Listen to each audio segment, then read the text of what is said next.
There are moments in a woman's life when something shifts, not dramatically, not with thunder, but with the subtle gravity of an unseen hand turning a page inside her. Perhaps you have felt it, that quiet sensation that an old way of being has expired, though no external evidence announces its ending. It comes as a soft rip in the fabric of ordinary life, a breath catching at the wrong moment, a dream charged with symbols that follow you into daylight. Jung would call this a movement of the unconscious, the subtle herald of individuation, the psyche's way of saying, it is time, not time in the calendar sense, but in the mythic sense, where the soul begins arranging its own initiation. For many women, this awakening begins in a landscape of abandonment, emotional, relational, or ancestral. This is not always a dramatic abandonment. Sometimes it is the quieter kind, the kind that comes disguised as self-sufficiency or early competence. Jung observed that psyche often responds to deprivation by activating archetypal defenses, the wise old woman, the wounded healer, the inner warrior.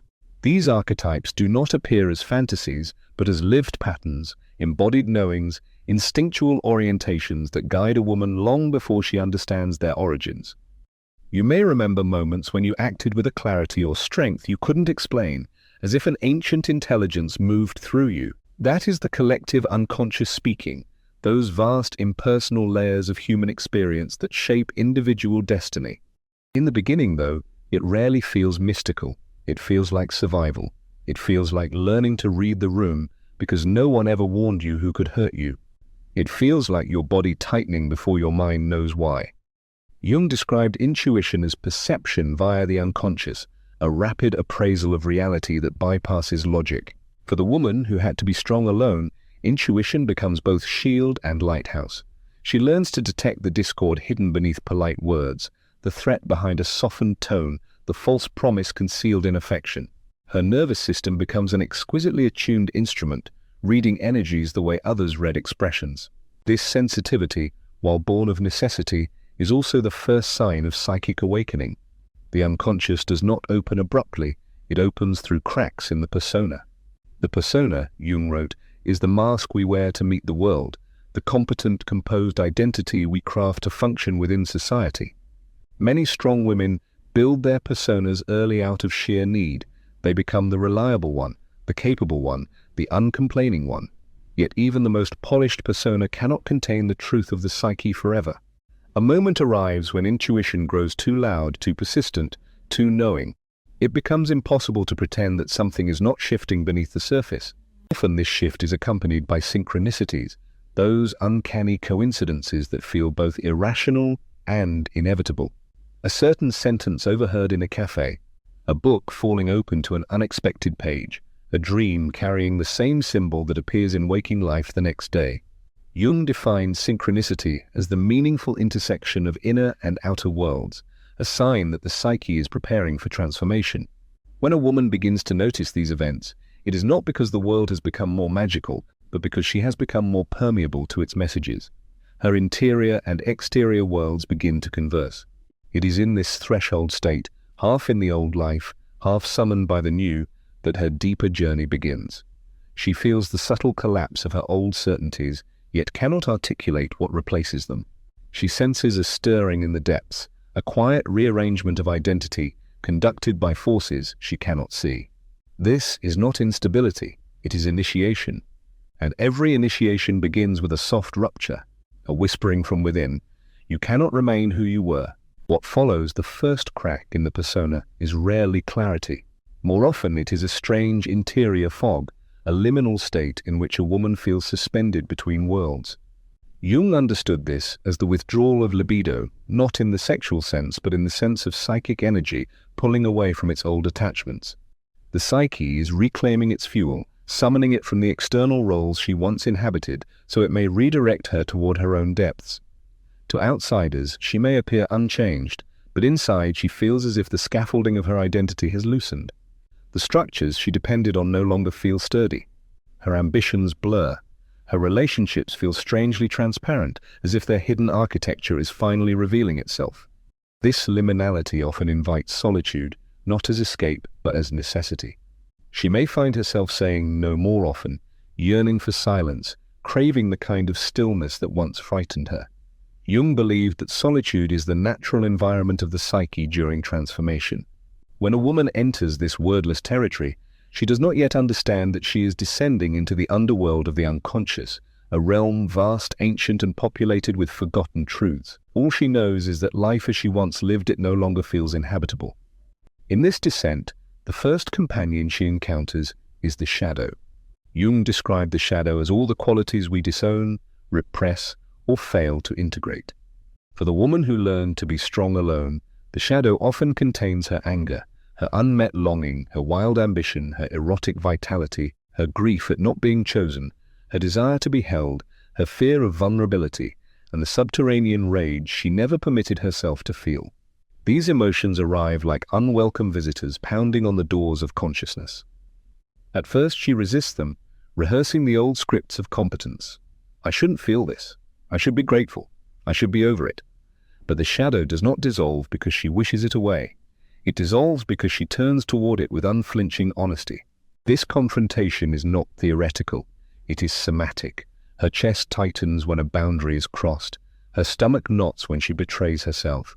Her jaw clamps when she swallows her truth. These bodily signals are the shadow's language, a direct communication from the unconscious. Jung taught that the body often expresses what the psyche cannot yet articulate. Through these sensations, she encounters parts of herself she once exiled. She begins to see that her irritation carries intelligence, her longing carries direction, her anger carries the blueprint of her boundaries. As she descends further, she encounters the deeper pools of the collective unconscious, where personal experience merges with ancestral patterns. Jung described this realm as the reservoir of humanity's shared memories and archetypal forms. Here she realizes that her struggles are not hers alone. The abandonment she survived echoes the unspoken stories of women before her. The silence she endured mirrors the silences of her maternal lineage. The instinct to shrink, to appease, to earn love through usefulness, these patterns have roots older than her own biography.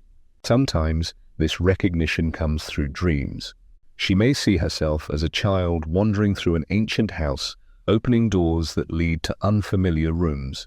She may dream of her mother or grandmother at pivotal ages, or of faceless women standing in a circle, waiting. These dreams are not random. They are communications from the transgenerational psyche, inviting her to witness not only her own wounds, but the lineage from which they arose. Here, she begins to understand that she is not merely healing herself, she is participating in the healing of an entire feminine inheritance. Emerging from this realization, she senses the faint outline of something powerful growing inside her, not yet formed, not yet nameable, but undeniably alive. The descent has begun to loosen old loyalties, old fears, old compromises. Something within her is preparing to rise. As the descent deepens, the woman finds herself lingering at an inner crossroads where instinct, memory, and archetype converge. It is here, in this psychic underworld, that she begins to encounter the architecture of her earliest bonds, particularly the subtle but formative imprint of the father complex. Jung used this term to describe not only one's literal father, but the broader psychological pattern governing authority, validation, and the internalized image of the masculine. For the woman who learned to be strong alone, this complex often reveals itself as an unseen script, the yearning to be approved of, the impulse to earn worthiness through excellence, the reflex to measure her value by what she provides rather than who she is. In the quiet of this inner night, she begins noticing how her relationships have been shaped by this unconscious inheritance. She recalls moments when her voice softened to avoid the withdrawal of someone's affection, when she accepted less than she deserved because the fear of losing connection felt more threatening than the cost of staying. She sees how she deferred her own needs to maintain harmony, how she treated love as something conditional, something one must qualify for. This recognition lands in her body first, an ache across the chest, a heaviness in the spine, as if her bones are remembering the weight of long-carried expectations. Confronting the father complex is not an act of blame, it is an act of differentiation. Jung believed that true individuation requires disentangling the ego from the parental imagos that unconsciously guide it. And so, in this subterranean landscape, the woman begins to release the hope that someone outside her will grant her the legitimacy she has always held within. She sees that no external authority, no partner, no mentor, no imagined perfection of the masculine can confer the deep internal yes she has been seeking. The authority she yearns for must become her own. This recognition awakens another current within her, eros, not merely sexual desire, but the creative, connective life force Jung described as the soul's longing for wholeness. Eros rises when the psyche begins reclaiming its own energy, and it often arrives first as restlessness. She may feel a sudden pull toward forgotten creative impulses, a hunger for beauty or meaning, an urge to break patterns she has tolerated for too long. It is as if the psyche, having retrieved its power from old complexes, now seeks expression in the world. In dreams, this eros may appear symbolically, as fire, as flowing water, as a luminous child she must protect, or as an unknown man who does not dominate but awakens. These images signal that the anima or inner feminine has begun transforming, shifting from a wounded figure into an active guide. The woman senses that she is no longer simply surviving the ruins of her old identity. She is becoming the architect of a new one. But with this awakening comes a peculiar loneliness, a psychological altitude that few around her may understand. She begins making choices that disrupt old dynamics. She asserts boundaries that unsettle those who benefited from her softness. She withdraws from conversations that once consumed her, no longer willing to perform emotional labor that starves her own psyche. It may appear to others as though she is changing, but in truth she is returning to herself.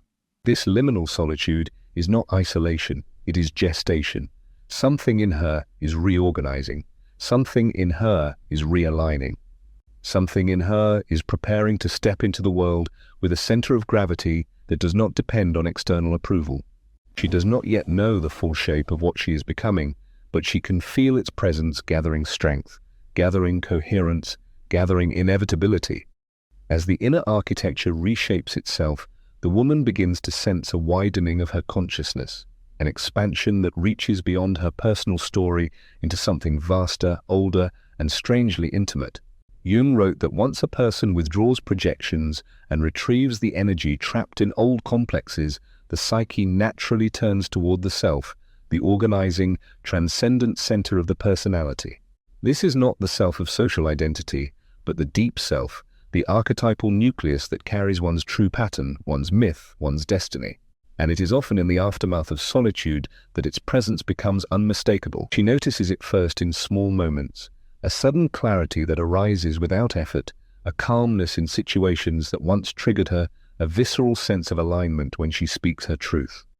It feels less like she is making decisions and more like decisions are revealing themselves. Her intuition, once sharpened by survival, now transforms into a deeper knowing, a guiding intelligence that no longer reacts to threat but moves toward authenticity. She begins trusting her inner signals not because anxiety demands it, but because wisdom anchors it. In this phase, she may experience dreams marked by luminous imagery, circles, mandalas, pathways bordered by light. These symbols, Jung observed, are spontaneous expressions of the self, the psyche's attempt to communicate the presence of an inner center that holds coherence and direction. Such dreams often feel like blessings, arriving with a sense of stillness, as if the unconscious itself is acknowledging her progress. She wakes with a feeling of rightness, as though she has touched a truth too vast for words. But the most striking shift occurs in her sense of power. No longer the brittle power of self-defense, nor the performative power of competence, her strength becomes something quieter, more grounded, more sovereign. She notices that she no longer needs to prove herself. She no longer needs to anticipate others' needs as a way to secure belonging. Her boundaries cease to be acts of defiance and become acts of devotion to her integrity, to her energy, to her energy, to her energy, to her energy, to her energy, to her energy, to her path. Without announcing it, she steps into a psychological adulthood few ever reach. This maturation often creates a subtle reordering of her relationships. People who thrive on her overgiving may fall away. People who seek to diminish her may grow uncomfortable. But those capable of meeting her depth, their presence arrives with a new sense of reciprocity. She is no longer drawn to dynamics that echo her wounding. She is drawn instead to those who resonate with her becoming. And this shift is not rooted in cynicism, it is rooted in discernment. Yet, even with this new equilibrium, she encounters another layer of the journey, the realization that true sovereignty is accompanied by a certain sacred loneliness. Not the loneliness of abandonment, but the loneliness of consciousness, of seeing deeply, feeling deeply, knowing deeply in a world that often prefers surfaces. She discovers that the altitude of her awareness offers a breathtaking view, but not everyone is willing or able to climb there with her. And still, she would not descend. For the air here, though thin, tastes like freedom. Her decisions feel clean, her presence feels unshakable, her life begins to orbit around meaning rather than approval. She recognizes herself not as a woman who survived a difficult past, but as a woman who has transmuted that past into vision. What she once believed were scars now feel like inscriptions, marks of initiation carved into the soul, mapping the terrain she has traversed and illuminating the path she was always meant to walk. As the woman emerges fully from her descent, something subtle but extraordinary happens. She realizes she is no longer moving toward herself, she is moving from herself. The center she once longed for has taken root within her. Her choices feel sourced from a depth she once believed belonged only to other people, those who seemed naturally confident or unburdened by old wounds. But now she recognizes that what she envied in them was never ease, it was alignment. And alignment, she discovers, is not given, it is forged. This forging becomes evident in the way life begins to respond to her. Opportunities appear that mirror her authenticity rather than her fears. Conversations shift. Some doors close with a clarity that feels like grace rather than loss, while others open as though they had been waiting for her all along. Jung often said that once the ego aligns with the self, life develops a certain inevitability, not fate in a rigid sense, but a coherence, a rhythm, a fidelity to one's inner truth. She feels this now. She steps into each day with an unmistakable sense of inward solidity, as if the ground beneath her has finally stopped moving. Her creative energy, her eros, returns in forms she could not have predicted. It might manifest as artistry, leadership, devotion, or a boldness of expression that once felt forbidden. This vitality is not merely personal, it is archetypal. When a woman reclaims the libido she once spent navigating abandonment, conflict, or emotional scarcity, she becomes a conduit for psychic renewal. Her presence invigorates spaces, her ideas carry voltage, her voice resonates with the authority of someone who knows where she stands. And because she has integrated her shadow, her anger, ambition, longing, and vulnerability, she moves through the world with a transparency that feels both disarming and magnetic. She no longer fears being too much or not enough. These categories lose their meaning. She acts from a place where authenticity eclipses performance. And this authenticity, paradoxically, is what draws others to her, not for what she can give, but for who she has become. This is the moment when her influence subtly extends beyond her individual life. Without trying, she becomes a signal in the collective unconscious. Other women sense her strength and feel something awaken in themselves. Her boundaries give others permission to seek their own. Her courage softens their fear. Her clarity dissolves their confusion. Jung believed that individuation always radiates outward, that one person's integration becomes a reference point for others still wandering through their fragments. She becomes such a reference point, not an idol, but a mirror, an embodied possibility. Her solitude, once heavy, now feels spacious. She discovers the difference between isolation and sovereignty. Sovereignty is not the absence of others, it is the presence of oneself. She recognizes that her psychological loneliness is not a deficiency, it is the altitude from which she perceives life clearly, chooses deliberately, and loves without losing herself. And love, indeed, becomes something new. No longer a negotiation of wounds, it becomes a meeting of fullness. She no longer seeks a partner, friend, or community to complete her. She seeks only what resonates with the truth she has uncovered. Relationships become expressions of herself, not substitutes for it. She sees now that her entire journey, from the first crack in her persona to this quiet arrival, has been an initiation, not into perfection, but into wholeness, into a life where her strength is not reactive but generative, where her wisdom is not defensive but luminous, where her scars are not symbols of damage but of depth. And as she stands at this threshold, she understands a truth that feels both ancient and intensely personal. The woman you become when no one saves you is the woman who becomes her own self, and there is no power more enduring than that.